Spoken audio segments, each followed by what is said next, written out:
It's been just about 2 hours. I'm just about at my turnaround point, so I figure I better catch up on some videos here. So it's been about a month since the season ended. There's some things I have to work on, but the first thing I did was get myself used to climbing again, long climbs and endurance, because I haven't been doing a lot of either since June. Reason being, there was this Grizzly Century up in North Fork, California, that I wanted to do. Now, that one is about 10,000 feet of climbing, 100 miles, and you start at elevation. The problem with that is that the course changed because the Forest Service was doing some last-minute road enhancements. So basically we went backwards and then cut across and did some really weird stuff, at least in terms of how I think of doing that century.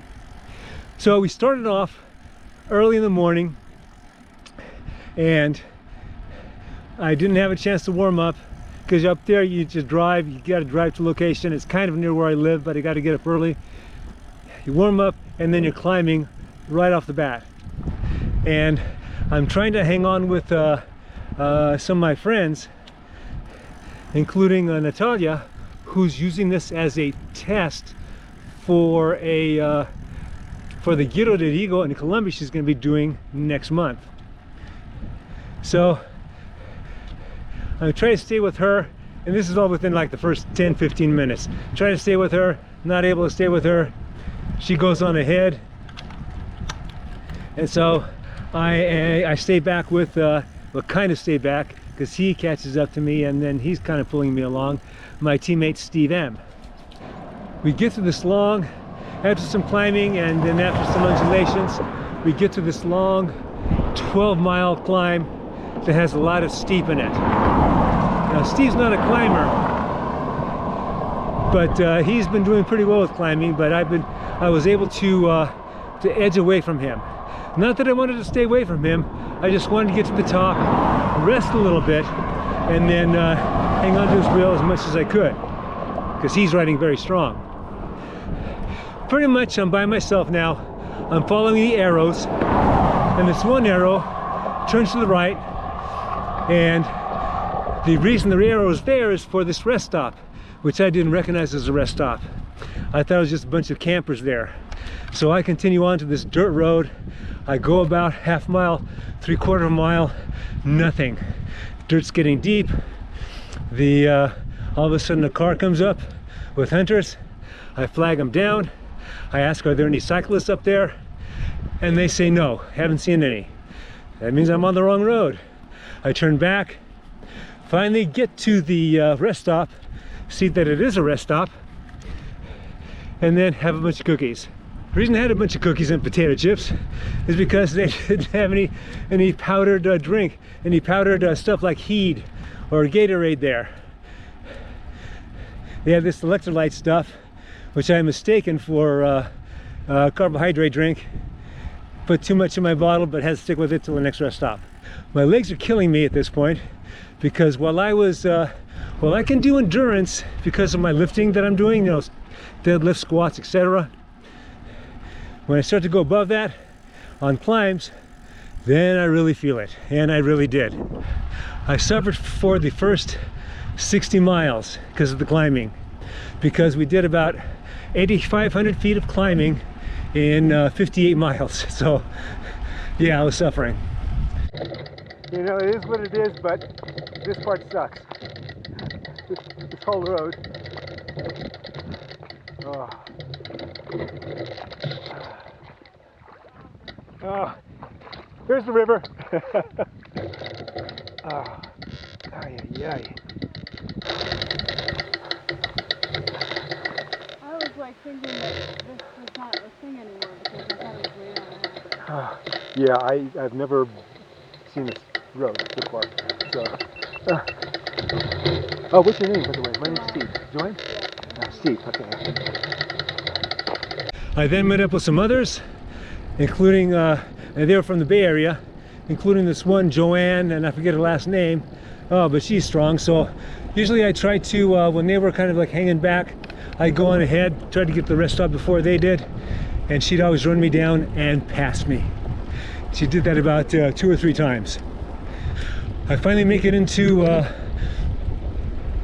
the finish, and as I'm pulling into there, Gary,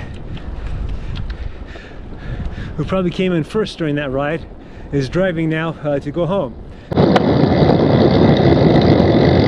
Worried about Steve thought you were. I got lost. Okay.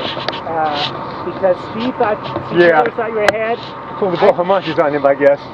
Yeah, we put the SAR team out looking for you. Because I didn't come out catch up to you and go, oh no, where's At the top of that summit, that second rest stop, the right turn, it looked like they were just campers. I kept going.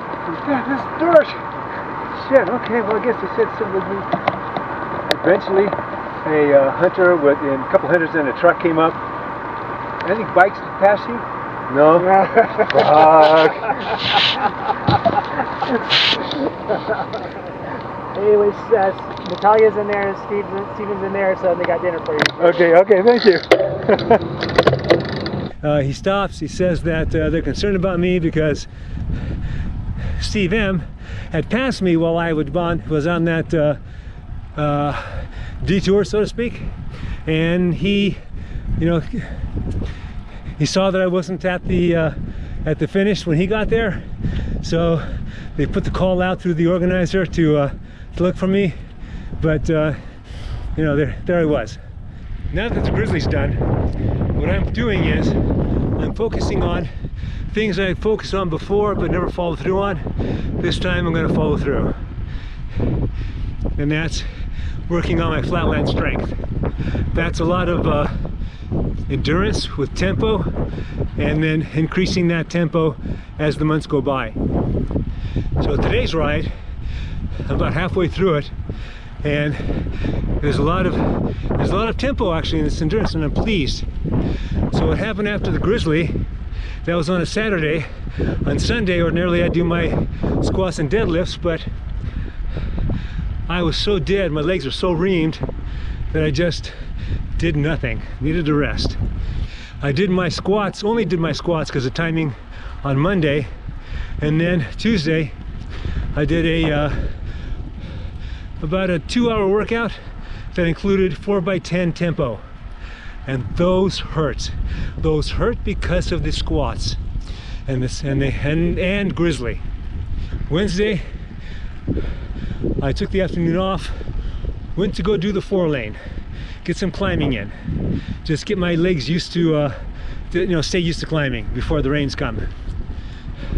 I couldn't climb the whole way, I was too dead, so I climbed about a third of the way up, then I took another path and got back to the car. Turns out that I had low-grade virus going on. My worst day was Thursday. The Fetching Mrs. Cycling Greek had the same thing, and her worst day was Friday. At first I thought it was the COVID shot I took on Monday, but it wasn't. So today is Sunday. I'm doing my longer ride on Sunday because of timing issues I've had, and because I'd taken a couple days off to make sure that I was no longer sick. When I get home, after about 3 hours when I finish, then I'll start on my squats, deadlifts, lunges, and jumps. Hopefully I can get them all in. The workout was going well, but I was running out of energy because I took off a little late, didn't have a lot to eat in the morning, and so I stopped off. Instead of rather going to a store, I stopped off at this small taco place. Oh man, that was good. Okay, so the one thing I forgot to mention is that I'm also going to be working on my upper end during this off season, and it's mostly in the beginning going to be with Old Guy VO2 Max workout, and that is a 4x4, 16 minutes of VO2 Max. That's it. And I'll probably do that just once a week. Once it starts to get colder, I'm going to be starting on Zwift races. I may throw them in here and there when it's still warmer, but main thing is going to be the flatland work, the VO2 Max, and the weightlifting.